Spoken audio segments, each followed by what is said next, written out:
Hello ভাই brothers, কি অবস্থা সবার? আশা করি সবাই ভালো আছেন, সুস্থ আছেন এবং সাবধানে আছেন। আমি Firoz Parvez, welcome to my YouTube channel MAP blogs. তো আজকে অনেক দিন পরে বাইর হইলাম, মানে অনেক দিন পরে এরকম ভালো ওয়েদার, টানা 4-5 দিন বৃষ্টি হওয়ার কারণে বাইর হইতে পারিনি আর আপনাদের মাঝে কোনো ভিডিও নিয়ে আসতে পারিনি। আজকে বাইর হইলাম আপনার একটা টপিক শেয়ার করার জন্য, সেটা হলো আপনারা অনেকেই এই জিক্সার মোনোটন বাইকটাতে টপ স্পিড পাচ্ছেন না, আবার অনেকে নতুন বাইক নিয়েও, মানে আপনার নতুন বাইক শোরুম থেকে কিনছে, 2-3 হাজার চলাইছে, তারা বলতেছে তাদের বাইক থেকে নাকি টপ স্পিডটা পাচ্ছে না, যেটা আর কি এই জিক্সার মোনোটন বাইকে টপ স্পিডটা পাওয়ার কথা, সেই টপ স্পিডটা পাচ্ছে না। তো আজকে তাদের সাথে এই বিষয়টাই শেয়ার করব যে এই বাইকটার কি কারণে, বা আপনার নতুন বাইকটার কি কারণে আপনার টপ স্পিডটা কম পাওয়া যায়, বা আপনার ম্যাক্সিমাম টপ স্পিডটা পাচ্ছেন না আপনি। তো চলেন বেশি কথা না বলে ভিডিওটা শুরু করা যাক। ওকে।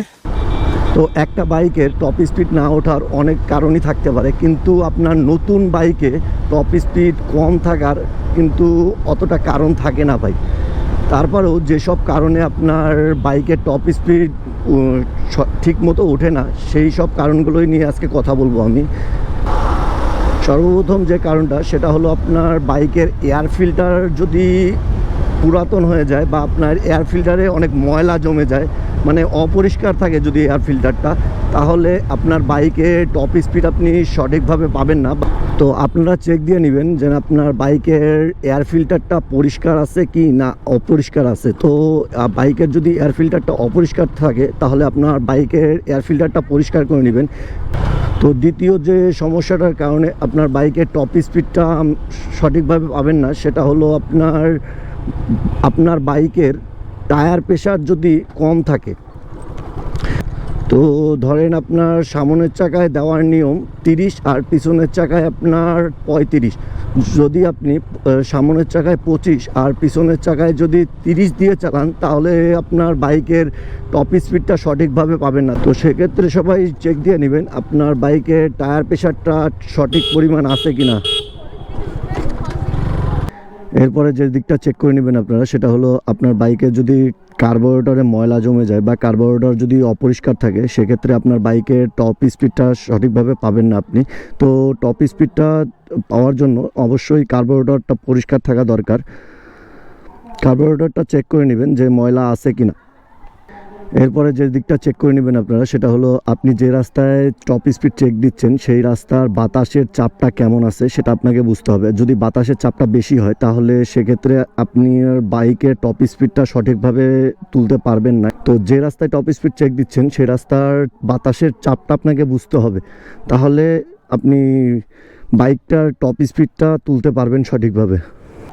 তো এখন আসি, যদি আপনার নতুন বাইক হয়, নতুন বাইকে তো আর ভাই এই এয়ার ফিল্টারটা আপনার চেঞ্জ করতে হয় না, কারণ আপনার নতুন বাইকে এয়ার ফিল্টারে কোনো প্রবলেম হয় না। তো সেক্ষেত্রে আপনি কি করবেন, সেক্ষেত্রে চেক করে নেবেন যে আপনার বাইকের আরপিএম লক আছে কিনা। তো যখন আপনি নতুন একটা বাইক কিনবেন, মানে আপনার শোরুম থেকে একটা বাইক কিনবেন, তখন শোরুমের থেকে করে কি আপনার বাইকের আরপিএমটা লক করে দেয়। তো সেক্ষেত্রে আপনারা সবাই চেক দিয়ে নেবেন যে আপনার বাইকের আরপিএমটা লক আছে কিনা। তো এই সুজুকি জিক্সার মোনোটন বাইকের কিন্তু আপনার আরপিএম 10,000 পর্যন্ত হিট করে। এই দেখেন, দেখাচ্ছি আমি,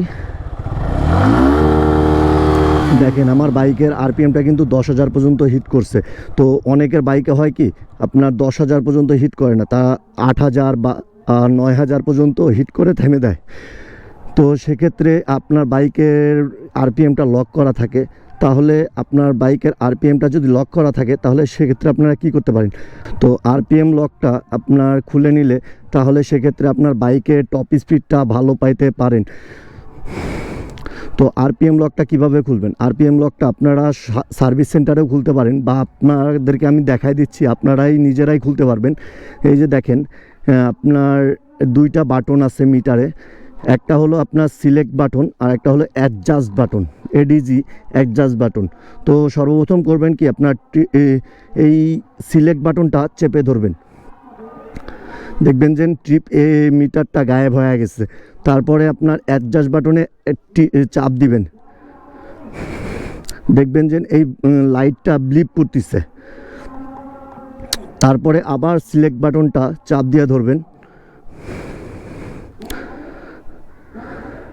তারপরে দেখবেন এই যে আমার আরপিএমটা কিন্তু 9000 পর্যন্ত, 9500 পর্যন্ত আছে, 10000 পর্যন্ত যায় না।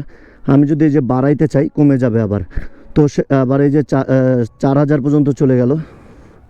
আপনারা এই অ্যাডজাস্ট বাটন চাপ দিয়ে আপনার এই আরপিএমটা বাড়াবেন। যদি এই দেখেন 9500 গেলাম, তারপরে যদি আবার চাপ দিই আবার 4000 চলে আসলো। তো আপনারা এই আরপিএমটা 7000 8000এও লক করে রাখতে পারবেন। এই দেখেন আমার আরপিএমটা 8000 পর্যন্ত দিলাম, 8000 আমি এই যে সিলেক্ট করলাম, সেট হয়ে গেল, 8000-এ সেট হয়ে গেল। তো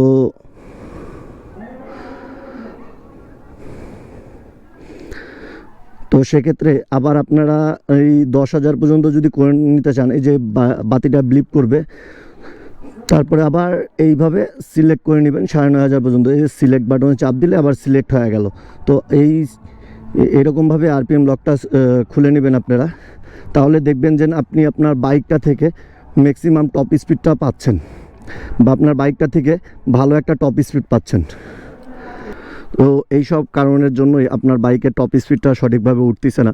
আপনারা এই বিষয়গুলো চেক করে নেবেন যে আপনার এই বাইকের সবগুলো জিনিস ঠিক আছে কিনা, তাহলে আপনার বাইকের টপ স্পিডটা ভালোভাবে পাবেন। তো এই ছিল এই ভিডিওটা, আশা করি সবার কাছে ভালো লাগছে। ভালো লাগলে সবাই ভিডিওটাতে লাইক, কমেন্টস, সাবস্ক্রাইব করে দিয়ে পাশে থাকবেন, আর আমার জন্য দোয়া করবেন। দেখা হচ্ছে নতুন কোনো ভিডিওতে, নতুন কোনো টপিক নিয়ে। টাটা, আল্লাহ হাফেজ।